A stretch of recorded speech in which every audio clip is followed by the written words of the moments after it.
ఎలాంటి పోరాటానికి సిద్ధమయ్యారు మీరు అసలు? నేను 2 నెలల క్రితం ఎప్పుడైతే జాగృతి జనంబాట కార్యక్రమంలో బయలుదేరానో ఆనాడే ఈ నిర్ణయం తీసుకోవడం జరిగింది. ప్రతి జిల్లాలో ముఖ్యంగా కరీంనగర్ జిల్లాకు వచ్చినప్పుడు ఉద్యమకారులందరినీ కూడా కలిసి మేమంతా చర్చించుకున్నాం.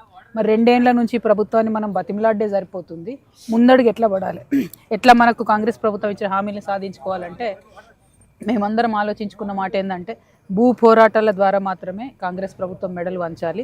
ఇది భూమి తెలంగాణ భూమి, ఈ తెలంగాణ భూమి కోసమే ఇన్ని వేల మంది మనం కొట్లాడినాం, రాష్ట్రాన్ని సాధించుకున్నాం. కాబట్టి కాంగ్రెస్ ప్రభుత్వానికి మరి బుద్ధి చెప్పాలంటే వారికి వారు ఇచ్చిన హామీలను గుర్తు చేయాలంటే భూ పోరాటాలే సరైన మార్గమని మేము ఉద్యమకారులందరం కూడా నేను కరీంనగర్ జనం బాటలో వచ్చినప్పుడు కూర్చొని మాట్లాడుకోవడం జరిగింది. ఆ మాట్లాడుకున్న మేరకు ఈ కార్యక్రమాన్ని ఏర్పాటు చేసుకున్నాం. ఇవాళ కరీంనగర్ నుంచి ప్రారంభమైంది. మీకు తెలుసు, మనకు తెలంగాణ ఉద్యమానికి కూడా కరీంనగర్ సెంటిమెంట్. కరీంనగర్లో ఏది స్టార్ట్ అయినా అది అగ్గి లెక్క మొత్తం తెలంగాణ అంతటా అంటుకుంటుంది. ఇవాళ ఈ భూ పోరాటాలు ఇక్కడ ప్రారంభమైనవి. ప్రతి తెలంగాణ జిల్లాలో ఉన్న ఉద్యమకారుడికి ఇవాళ గుండె నిండా ధైర్యం వస్తుంది. ఆ ధైర్యంతో